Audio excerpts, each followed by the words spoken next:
அவர்களே, இந்த போராட்டத்தை கடந்த 10 நாட்களுக்கு மேலாக நாடு முழுவதும் கொண்டு சென்றிருக்கிற ஜேக் அமைப்பினுடைய தலைவர் செயலாளர்களே,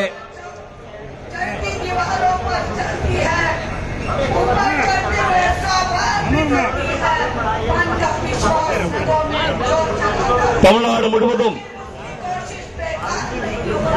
இந்த போராட்டத்தினுடைய கோரிக்கையை வலிமை சேர்ப்பதற்கு வந்திருக்கிற மூத்த இளைய வழக்கறிஞர் பெருமக்களே, இந்த மேடையிலே பேச எனக்கு வாய்ப்பளித்த கோயம்புத்தூர் வழக்கறிஞர் சங்கத்தினுடைய பொறுப்பாளர்களே, இந்த கோரிக்கையை வலியுறுத்தி பேச வந்திருக்கிற நீலகிரி நாடாளுமன்ற தொகுதியினுடைய உறுப்பினர் மரியாதைக்குரிய அண்ணன் ஆராசா அவர்கள் உள்ளிட்ட அனைவருக்கும் முதலில் வணக்கங்களை தெரிவித்து, ஒன்றிய அரசு கொண்டு வந்திருக்கிற இந்த மூப்பெரும் சட்டங்கள் என்பது ஒடுக்குமுறை கருவிகள் வெளியிடுகிற ஒரு சட்டங்களாக இருக்கிறது.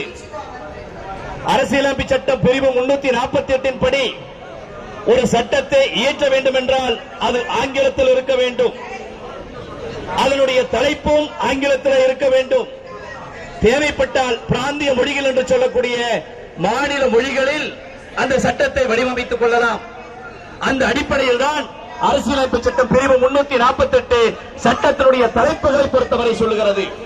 ஆனால் வயலேஷன் ஆஃப் கான்ஸ்டிடியூஷன், இந்திய அரசியலமைப்பு சட்டத்தை ஒட்டுமொத்தமாக ஒழிக்கிற வகையில் மோடி அரசு தலைப்பு உள்ளிட்ட அனைத்து பிரிவுகளிலும் இன்றைக்கு மாற்றத்தை கொண்டு வந்திருக்கிறது. RSS தலைவராக இருக்கிற கோல்வாக்கர் அவருடைய பஞ்சாப் தாட்ஸ் ரூட்டிலே சொல்லியிருப்பார், இந்த நாட்டினுடைய ஆட்சி மொழியாக சமஸ்கிருதம் வர வேண்டும், அதுவரை இந்தியை வைத்துக் கொள்ளலாம் என்று சொல்கிறார்கள். எனவேதான் கடந்த 70 ஆண்டுகளுக்கு மேலாக இந்திய ஒன்றியம் முழுவதும் குறிப்பாக தமிழ்நாட்டின் மீது இந்தியை திணித்துக் கொண்டிருக்கிற மோடி அரசு தற்சமயம் இந்தியையும் தாண்டி சமஸ்கிருதத்தை திணிக்கிற வகையில் மோடி அரசு ஏற்றுக் கொண்டிருக்கிறது. ஒட்டுமொத்த மனித உரிமை மீறலாக, ஒட்டுமொத்த அரசியலமைப்பு சட்டத்தினுடைய சரத்துகளை மீறுகிற வரையில் அமைப்பட்டிருக்கிற இந்த சட்டத்தை அடியோடு ஒழிக்கப்பட வேண்டும் என்பதில் நாம் உறுதியாக நிற்க வேண்டும். சமீபத்தில் இந்த நாட்டிற்கு அடிப்படையாக இருக்கிற நீதித்துறை எப்படி மாறி இருக்கிறது? இந்தியாவினுடைய வரலாற்றில் இதுவரை இல்லாத அளவிற்கு உச்சநீதிமன்றத்தினுடைய நீதிபதிகள் எல்லாம் நேரடியாக சமூக ஊடகங்களை வந்து தன்னுடைய கருத்துக்களை தெரிவித்தார்கள்.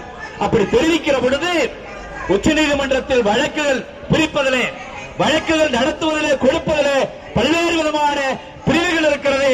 எனவே அதை நடைமுறைப்படுத்த வேண்டும். எனவே சட்டத்துறையில் இருக்கக்கூடிய ஆட்சி அதிகாரத்தில் இருக்கக்கூடிய நபர்களுடைய தலையீடுகளை அடியோடு தடுத்து நிறுத்த வேண்டும் என்று உச்சநீதிமன்றத்தினுடைய நீதிபதிகள் எல்லாம் சொன்னார்கள். உச்சநீதிமன்றத்தினுடைய நீதிபதி லோயா அவர் ஏறக்குறைய 2 ஆண்டுகளுக்கு முன்பாக விபத்து என்ற பெயரில் ஒரு நாடகம் ஆடினார்கள். இன்றைக்கு வரைக்கும் லோயா இறந்ததற்கான எந்த அடிப்படை விவரங்களும் நேர்மையாக வெளியிடப்படவில்லை. நீதித்துறையை சார்ந்த தயவு செய்து வழக்கறிஞர் நண்பர்கள் மேடையில் ஏற வேண்டாம். தயவு செய்து இது மீட்டிங் நடக்குது, தயவு செய்து ஏற வேண்டாம். தயவு செய்து பேசி முடித்து வருகிறார்களோ அவர்கள் எல்லாம் இந்த நாட்டினுடைய ஆளுநர்களாக நியமிக்கப்பட்டிருக்கிறார்கள், சட்ட ஆணையத்தினுடைய உறுப்பினர்களாக மாற்றப்பட்டிருக்கிறார்கள். ஒட்டுமொத்த எதிர்கட்சி உறுப்பினர்களையும் தலைவர்கள் எல்லாம் வெளியேற்றிவிட்டு எந்த விதமான விவாதமும் இன்றி இந்த சட்டத்தை நிறைவேற்றி இருக்கிறது மோடி அரசு. எனவே தமிழ்நாட்டை பொறுத்தவரை இந்த சட்டத்தை நம்முடைய மாநில முதலமைச்சர் கடுமையாக எதிர்த்திருக்கிறார். தமிழ்நாடு சட்டத்தினுடைய எதிர்ப்பை தெரிவிக்கிற வகையில் ஒட்டுமொத்தமாக இன்றைக்கு நாம் தொடர்ந்து போராடி கொண்டிருக்கிறோம்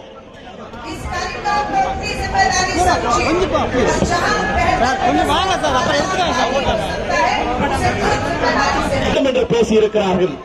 கோயம்புத்தூர் வழக்கறிஞர் சங்கத்தின் சார்பாக உங்கள் மத்தியிலே ஒரு கோரிக்கையை முன்வைத்து தமிழ்நாடு அரசு இன்றைக்கு ஒரு ஆணையத்தை, நீதிபதி அவர்களுடைய தலைமையில் ஒரு ஆணையத்தை நிறைவேற்றி இருக்கிறார்கள். அந்த ஆணையத்தினுடைய இறுதி அறிக்கை வருகிற வரை குறைந்தபட்ச வழக்கறிஞர்கள் நீதிமன்றத்திற்கு செல்ல வேண்டும் என்று இந்த நேரத்தில் கோயம்புத்தூர் வழக்கறிஞர் சங்கத்தின் சார்பாக இன்று கோவை வழக்கறிஞர் சங்கத்தின் கருத்துக்களை தெரிவித்து வாய்ப்புக்கு நன்றி கூறி விடைபெறுகிறேன். நன்றி, வணக்கம்.